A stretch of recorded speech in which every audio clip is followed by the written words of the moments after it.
We have some wonderful guests here today. We have Hannah Benjamin. Hiya. And we have Natasha Patrice. Patru. Almost. Anna Patrice. And we have the one and only Shahid Mahmood. Thank you. Well, today it's going to be an interesting day. First off, did you get down here nice and safely? Yeah. Yes. Lovely weather today, isn't it? Brilliant. Beautiful Monday morning. And we're going to talk about what you guys do. So you guys are NCS associates. Is that correct? We are indeed. We are indeed. So just tell the people what that is, please. So we work for the Challenge, which provides the NCS programme for young people between 15 and 17 years old. Okay. And this is a summer programme that go on. It gets broken down into 3 different phases. So the first phase focuses on adventure, where they'll do things such as like rock climbing and abseiling, and then the second phase focuses more on their professional development, so they'll do things like public speaking and confidence building, and then they move on to their social action project. Okay, so what you're actually saying is that between kids from 15 to 17s have access to going on summer trips where they can learn like skills, you know, how to cook, how to interact, social mixing. Absolutely. Etc, etc. What's up, my technician? Hiya. There we go. Yeah? There we go. Our sound technician in here. Oh, he's got it all the way up. There we go. Cool. Thanks, Ish. Yeah, sorry. So you're saying that there's a government programme available for kids from 15 to 17? And Absolutely. You will be teaching them what, if you don't mind explaining to me? So we'll be teaching them things like, things like pushing your boundaries, like going to things you might be scared of, overcoming fears. We do a lot of this in the first week. We're teaching them practical things like how to budget, how to cook, public speaking. And then, like you mentioned before, we're teaching them things like social mixing, social interaction, learning how to break down those barriers that we often have up between people, learning how to create links and relationships within your community, and finding out about the kind of work that people do in your local area. Okay, so Hannah, how did this all start off? Like, who thought of this idea then? Well, it's actually a government-funded programme. It's been running for about 8 years. So overall, we've had 400,000 roughly young people take part. 400,000? 400,000 nationally over that time. Over the 8 years? Yes, so we've had a lot of young people take part, which is really great. And we do have like follow-up programmes as well. So when they leave NCS, they don't just leave forever. So they can go on to different programmes. So we have one that's called Head Start that helps young people get a part-time job, and things like that, so we can make sure that they can carry on getting involved in their local community. So basically these programmes support young kids basically in everything they need in life, like support them with social skills, work, going to college and stuff. You were saying earlier you went to how did you get involved in this? Well, I actually went on NCS with the Challenge as a young person. So they came into my school, did an assembly in the morning, and I signed up straight away. I was like, this sounds great. And from there, I completed the programme, had loads of fun, and also started working with the Army Cadets. So I was already an Army Cadet as a young person, but I started working with them from more of like a staff perspective. So I helped teach the young people. I used to teach them in the bands, so we used to play the drums. It was great. And then I went off to university with a lot of the skills that NCS had provided me with. So I specifically remember we did some interviewing skills during the programme, and I went off and had in my university interview, and that definitely helped. Went and did university, finished that, and then used the same interview skills that they taught me in the interview with them to get this job. So yeah, it was great. So they taught me how to get through an interview, and then I got through one with them. So yeah, they've really helped me out along the years. So how did you get involved? So unfortunately, NCS wasn't available in my school when I was younger at the right age for it, because I went to a secondary school outside of the London boroughs that we operate in. Okay. But I actually got involved. It was quite a strange kind of story. I started roller skating for fun on a Saturday morning. Okay. And one of the people that I skated with, she already worked for NCS.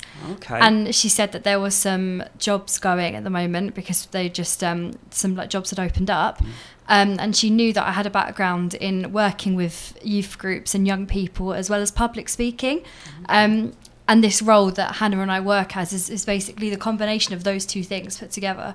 Wow. So she said that it would be like perfect for me to do that. So I went along, and obviously they thought I was, half decent. So now I'm here working for them. But it's really good because we get the chance to kind of see young people from all over the city. And these are young people that have got massive ideas. They've got things they want to change. They've got stuff they want to do, but they need that vessel to do it in. And I feel like that's, as a charity, that's what we provide. We give them that stepping stone for them to make the change. We help them. We don't lead them, so to speak. So what I'm taking from this, and this is what seems to be the amazing bit. So first you can join this program, okay? Yeah. You can learn all the skills if you want to go into some sort of work, a career, some sort of job. You just want to learn some personal skills. Then you can go off and learn these things, and if you choose to come back and help the organisation, you can come back and take a role in it. Like, how do kids get involved? What does a kid have to do to get involved in this? So we've got some really nice little options. We've got our website, which is ncsthechallenge.org. Okay. If you go on there, you just sign up. It's quite easy, quite quick. And you just put in some basic details. There's some medical and support information just so we can help you as well, because that's another thing that we do for this experience. We want to make sure that everyone can come along no matter what support level they might need. So obviously we try and offer everything we can. Okay. So say if someone at Hearts and You right now, say if someone had diabetes, for instance, but wanted to join along, can you cater for that? Can you be able to help someone to still do the program if they've got some medical condition, or autism, for instance? Yes. So yes being the short answer. We always do our absolute best to cater for everybody.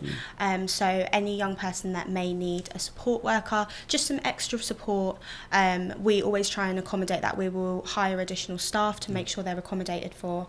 And as Natasha was mentioning, every young person does fill out with their parent or guardian a medical and support form, just so that we can get the maximum information on what their needs are. And we'll go on to try and accommodate those as best we can. So we do, because we're a social mixing programme, we do try our best to make sure that young people experience other people with different needs and additional needs to them, just so that they can learn and experience what that is like, because it really is going to create an empathy, and it's a good experience for most people to have. Okay, so asking you, Natasha, so okay, you say they want to have some social mixing and experience different cultures and that. How do you go about doing that? So we work as a team to make sure that all of the groups that go off this summer, so we make sure that their groups are diverse, and we're trying to hit all those targets with the social mixing. We want to make sure we've got people from different schools, different backgrounds, but at the same time, for example, our Newham groups that go on this summer, there'll all be schools from Newham that go, but we make sure that we've only got a certain amount from one school, certain amount from another school. Okay. And that way you get to mix and have this great summer experience with people that understand what life is like for you, because you live in the same area, but at the same time they'll come from a different background to you, they'll experience different things to you, and then you come out of this experience with this wealth of knowledge of different people, and it, like we were saying earlier, it does just break down those barriers and builds understanding and trust. Yeah, I think that's absolutely right. I think it's also really important to note that as when I went as a young person, I didn't necessarily notice that that's what was being done around me. I just met lots of different people, and I knew, of course, that they were people from different ethnic backgrounds and different communities to myself, but it wasn't something that I necessarily noticed, and it was something that we all sort of just got on with, and you made friends that you might not necessarily make in your day-to-day life. There were people in my group that were from the same school, so it's not like you can't bring your friend along. If you do want to sign up with your friend, that's doable as well. But it's not something that I noticed as a young person on the programme. You just sort of get on with everybody because you're there, which is great, because it's not a way we normally integrate day to day, sadly. Okay, so I suppose the next question I would want to ask if I was a kid is, where are you going this summer?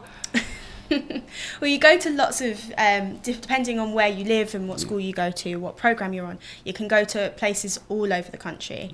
The main idea for the first week is that you go somewhere outside of London. You'll go to a more remote location, the countryside. So for example, some of the programmes that I'm working on are going to Lincolnshire. So you're going to go to an area that feels a bit unfamiliar to a lot of the young people that we work with in London. But that's just for those 5 days, and that's where you'll experience things that you can't always do in London, like canoeing and rock climbing. And I take it you're not just going to put them all on a bus, drive to Lincoln and get out and say, right, that's where we're sleeping tonight, go off and wander. You have activities, don't you? Of course. Yeah, we do, yeah. So we've got all those like really fun activities during the day, like Hannah was saying. But then during the evenings, you have that little bit of time to chill out and hang out with the friends that you've made. But we also do like a couple of little activities to work on things like trust and confidence. Lots of discussions as well. Like we encourage lots of discussions between all of the young people.